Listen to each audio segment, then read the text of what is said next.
20대 여성 이모 씨는 지난 4일 딥페이크 피해 사실이 확인됐다며 경찰에 연락해달라는 문자를 받았습니다. 지난달 딥페이크 성범죄물 심각성이 알려진 후 본인 SNS 사진을 비공개로 바꿨던 이 씨는 당황스러웠습니다. 별로 왕래가 없던 남자 지인이나 동창들이나 안 친한 사람들은 죄다 이제 프로필 못 보게 다 차단하고 인스타그램도 다 정리하고 못 보게끔 그렇게 했는데 그런데 경찰에서 확인한 가해자 30대 남성 김모 씨는 다름 아닌 사촌 오빠였습니다. 평소에 취미생활 꼭 가져봐라, 좋은 영향이 많은 것 같다, 멋지다, 응원한다는 말도 주고받을 정도로 친하게 지내던 사이였습니다.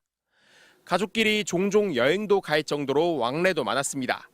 친척 동생들이랑도 잘 놀러 다니고 하니까 친절하고 속이 깊다고 느껴졌고 할머니도 엄청 잘 챙기고 전혀 이런 거를 저는 예상을 전혀 못했어요. 김 씨는 사촌 동생과 SNS에서 비공개 사진도 볼 수 있는 이른바 친구 사이로 지내면서 여기서 얻은 사진으로 딥페이크 성범죄물을 만들었습니다. 얼떨떨하고 믿기지도 않고 배신감이 크고 소름 끼치고 엄마는 그 얘기 듣고 처음에는 못 믿다가 대학병원 응급실 갔다가 입원까지 하시고 했는데 경찰이 지난달 딥페이크 집중 대응 TF를 가동한 뒤 가족이나 친척을 대상으로 한 가해자가 처음으로 확인된 겁니다. 친족 성폭력 같은 경우에는 친척들, 가족들이 피해자를 비난하는 경우가 많거든요. 우리 가족 간에 분란이 일어났다 이런 식으로 이런 주변의 태도와 인식이 바뀌는 게 제일 중요하죠. 김 씨는 사촌 동생은 물론 미성년자까지 포함해 아는 여성 24명의 얼굴 사진으로 딥페이크 성범죄물 128개를 만들었습니다. 더 많은 성착취물을 수집하기 위해 텔레그램의 교환 방도 만들어 아동과 청소년 성착취물 9천여 개를 수집했습니다. 경찰은 김 씨를 구속해 어제 검찰로 넘겼습니다. 경찰은 현재 전국에서 500여 건이 넘는 딥페이크 성폭력 사건을 수사 중이며 올해에만 300여 명이 검거됐습니다. MBC 뉴스 김지성입니다. 딥페이크 성범죄에 대해 불안감이 커지고 있습니다. 경찰이 텔레그램 내사에 들어가고 정부와 정치권에서도 대책을 쏟아내고 있는데요. 사회팀 백승우 기자와 자세히 이야기를 해보겠습니다. 백 기자, 이 딥페이크 합성물이 텔레그램에서 어떤 식으로 공유가 되고 있습니까? 네, 취재를 위해 이런 범죄가 이루어지는 텔레그램 채팅방을 확인해 봤는데요. 자신이 아는 여성이나 SNS에 올라온 사진, 단체 사진 등에서 얼굴을 가져와 나체 사진이나 성적으로 모욕적인 영상 등에 합성하고 있었습니다. 가해자들은 대부분 피해자들의 지인으로 추정됩니다. 일명 능욕방 같은 단어들을 특정한 키워드와 함께 검색하면 이런 불법 채팅방들에 들어갈 수 있는데요. 참가자가 1000명이 넘는 경우도 많습니다.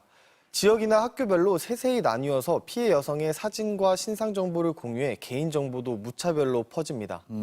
이런 딥페이크 성범죄가 청소년들 사이에서도 좀 넓게 퍼져 있어서 더 충격적입니다. 네, 앞서 MBC는 서울대와 인하대에서 벌어진 딥페이크 합성물 성범죄를 연속 보도해드렸는데요. 이후 비슷한 피해 사례들이 쏟아져 나왔습니다. 서울과 인천, 부산 등에서 10대 학생들이 지인들의 사진을 이용해 불법 합성물을 만들어 공유한 사실이 드러나기도 하고 피해를 입었다는 전국의 학교 명단이 공유되면서 파장은 더 커졌습니다. 실제로 경찰청 자료를 보면 지난해 경찰에 신고된 허위 영상물 사건 피의자 중 75.8%가 10대였고요. 네. 피해자 중에서도 10대가 62%를 차지했습니다. 네. 여군을 대상으로 하는 텔레그램 방도 확인됐는데 보도 이후 방이 사라지기도 했습니다. 또 지난달 26일부터 나흘 만에 경찰에 관련 신고가 88건 접수되기도 했는데요. 올해 주당 평균 신고 건수가 9.5건이었던 걸 생각하면 연이은 보도를 통해 문제가 표면 위로 떠오르면서 신고 건수가 거의 10배 뛰어오른 겁니다.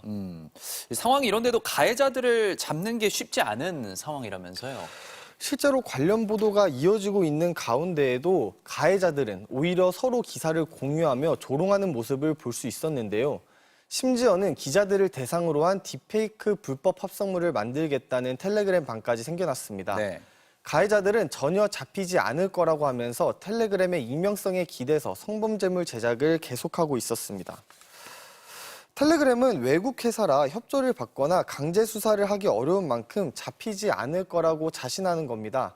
실제로 앞서 저희가 보도한 서울대 인하대 딥페이크 범죄의 경우에는 피해자들이 직접 텔레그램 방에 들어가서 범인을 잡기 위해 나서기도 했습니다. 피해자들이 나선다는 건 말이 안 되는 상황인 거죠. 좀 대책이 시급해 보입니다. 정부에서도 강력하게 대응하겠다 이런 방침을 좀 내놨죠. 네, 윤석열 대통령까지 직접 강력 대응을 지시하는 등 정부와 정치권에서도 대책 마련에 나섰습니다. 네. 경찰은 내년 3월까지 특별 집중 단속 기간을 선포했는데요. 현재 각각 42만 명, 22만 명이 참여한 딥페이크 채널들에 대해서도 내사 중입니다. 어제는 텔레그램 법인에 대해서 성범죄 방조 혐의를 적용해 내사에 들어가겠다고도 밝혔는데요. 한국 경찰이 텔레그램 법인을 조사하는 건 이번이 처음입니다. 네. 방송통신심의위원회는 신속 차단을 위해 텔레그램 측과 한라인 개설에 나서겠다고 밝혔습니다. 가해자와 피해자 모두 청소년인 경우가 많은 걸로 드러난 만큼 교육부도 피해 현황 파악과 신고 예방에 들어갔고 여성가족부도 법률 상담 등을 지원하겠다고 했습니다. 국회에선 딥페이크 처벌을 현행 최대 징역 5년에서 불법 촬영물과 마찬가지로 최대 징역 7년으로 강화하는 법안이 논의되고 있는데요.